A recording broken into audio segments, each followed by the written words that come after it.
नमस्कार, news call 24 पर आपका बहुत बहुत स्वागत है। मैं हूं सुशील गिरीश। आज हम ओपिनियन भारत में जानेंगे कि राहुल गांधी रायबरेली और वायनाड दोनों सीटों से जीत गए तो फिर किसे छोड़ेंगे। राहुल गांधी ने जिस तरह रायबरेली की तरफ सोच समझकर एक एक कदम बढ़ाया है, आगे के लिए भी कुछ न कुछ तो सोचा ही होगा, लेकिन कितना मुश्किल होगा रायबरेली और वायनाड में से किसी एक को चुनने का फैसला। सावधानी हटी, दुर्घटना घटी टाइप का ही मामला लगता है। राहुल गांधी ने वायनाड के प्रभाव से रायबरेली को बचाने के लिए जितने भी जतन किए थे, अमेठी के असर से रायबरेली को बचाने की कोशिश कहीं ज्यादा मुश्किल लगती है, क्योंकि सियासत का बहुत सारा खेल तो अब नैरेटिव का हो गया है और नैरेटिव भी मजबूत संगठन और जमीनी कार्यकर्ताओं के बूते कोई लोकप्रिय नेता ही आगे बढ़ा पाता है। और राहुल गांधी बनाम नरेंद्र मोदी की जंग इस बात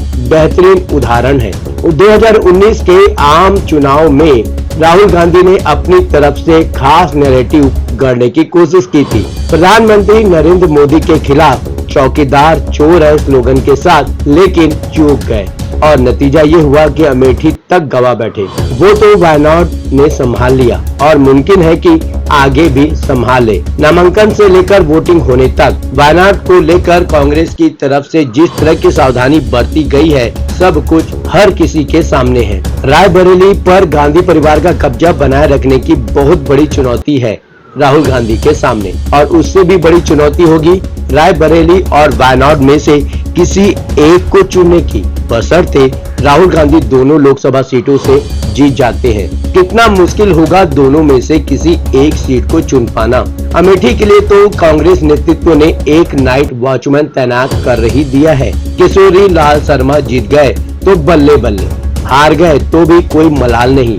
अमेठी का इंतजाम तो हो गया, लेकिन रायबरेली और वायनाड की समस्या काफी बड़ी लगती है। जो हाथ से जा चुका है उससे ज्यादा भला क्या जाएगा। अमेठी का मामला तो करीब करीब ऐसा ही है। अब तो बचे हुए पूरे चुनाव में कांग्रेस के लिए सबसे महत्वपूर्ण सीट रायबरेली ही है।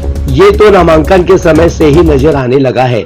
सोनिया गांधी से लेकर रॉबर्ट वाड्रा तक हर कोई पहुंचा हुआ था और अब सब के सब वही डेरा डालने की तैयारी में भी है। प्रियंका गांधी वाड्रा तो शुरू से ही अमेठी और रायबरेली के कैंपेन की जिम्मेदारी संभालती रही है। ये बात अलग है कि 2019 में जब कांग्रेस महासचिव बनाकर जिम्मेदारी सौंपी गई तो अपयश हाथ लगा।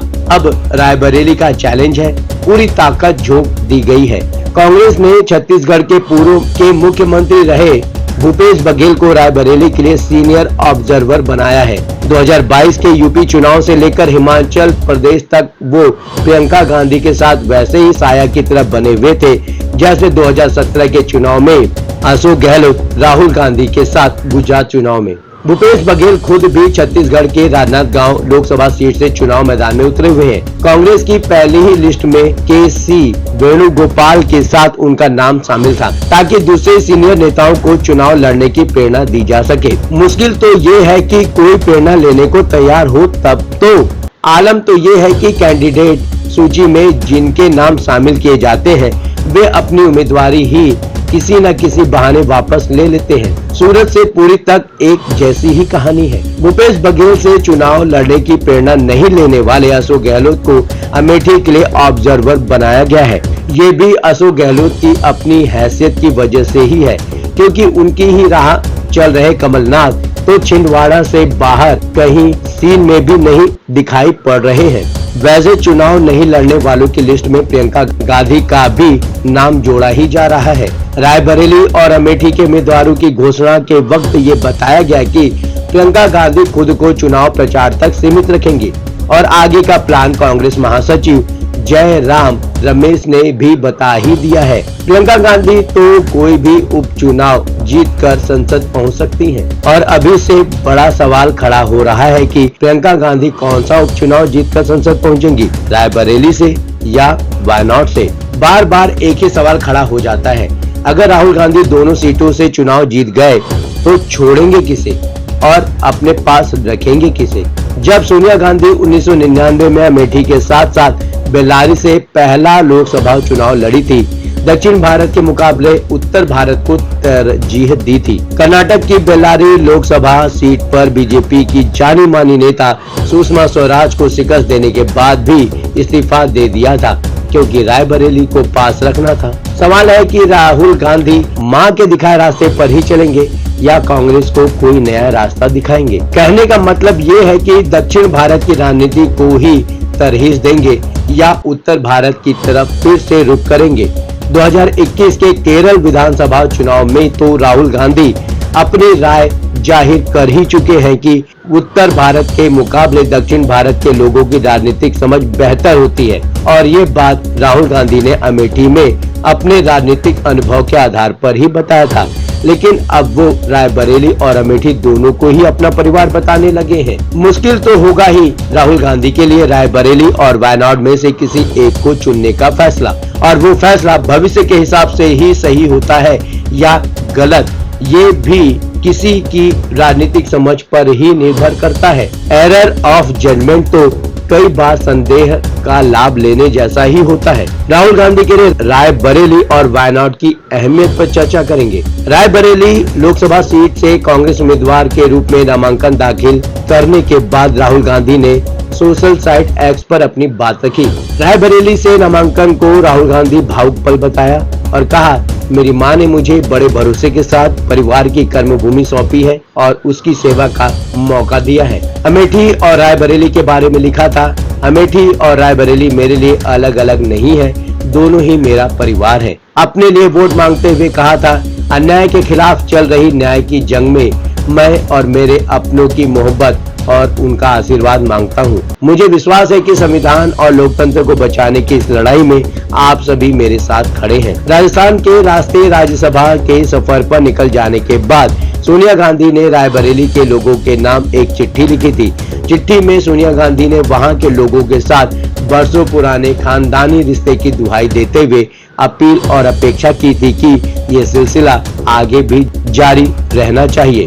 और राहुल गांधी के नामांकन के वक्त चिट्ठी की ही बातें याद दिलाने के लिए सोनिया गांधी रायबरेली में मौजूद थी।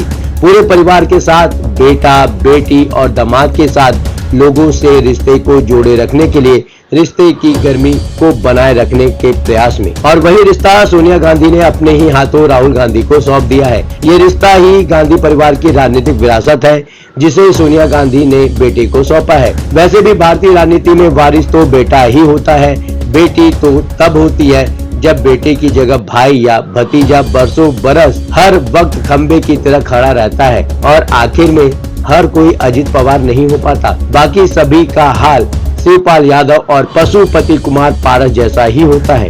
राहुल गांधी चुनावी माहौल में भले ही रायबरेली और अमेठी को अपना परिवार बताने लगे हों, लेकिन 5 साल से वायनाड को भी अपने बचपन से जोड़कर पेश कर रहे थे, और ये बात न तो रायबरेली के लोग भूलेंगे न ही वायनाड के लोग। राजनीति में दिलचस्पी और ऐसी गतिविधियों पर नजर रखने वाले कुछ लोग कह रहे हैं कि राहुल गांधी वायनाड को अपने पास रखेंगे, और दलील ये दी जा रही है कि केरल में विधानसभा के चुनाव होने वाले हैं। 2021 में पी विजयन ने केरल के 2 गठबंधनों के बारी बारी सत्ता पर काबिज होने वाली कहानी को रीराइट कर डाला था, सत्ता में वापसी करके, लेकिन बार बार तो ऐसा होने से रहा। केरल में बीजेपी की कमजोर पकड़ को देखते हुए ये माना जा रहा है कि कांग्रेस के लिए अगली बार पूरा स्कोप है।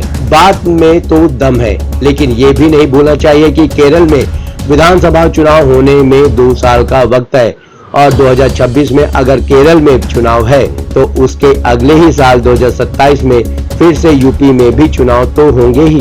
एक दमदार दलील भी है, जैसे सोनिया गांधी ने राहुल गांधी को कांग्रेस अध्यक्ष की कुर्सी सौंपी थी, वैसे ही गांधी परिवार का गढ़ रायबरेली भी सौंपी है। अब राहुल गांधी रायबरेली को भी कांग्रेस अध्यक्ष की कुर्सी ही समझते हैं या कुछ और, ये तो उन पर ही निर्भर करता है। रायबरेली और वायनाड में से किसी एक को चुनने का फैसला भी एक न एक दिन इसी आधार पर होना है, और बाद में उसे फैसले की खामी समझा जाए या एक्सीडेंट, क्या फर्क पड़ता है? आपकी राय में राहुल गांधी को रायबरेली और वायनाड दोनों सीटों में से जीत जाने के बाद किसे छोड़ना चाहिए? आप अपनी राय हमें कमेंट के माध्यम से भेज सकते हैं। अभी तक आपने हमारे इस चैनल को सब्सक्राइब नहीं किया है तो कृपया इस चैनल को सब्सक्राइब करें, फॉलो करें और नोटिफिकेशन में जाकर ऑल का ऑप्शन दबाना बिल्कुल न भूलें। नमस्कार।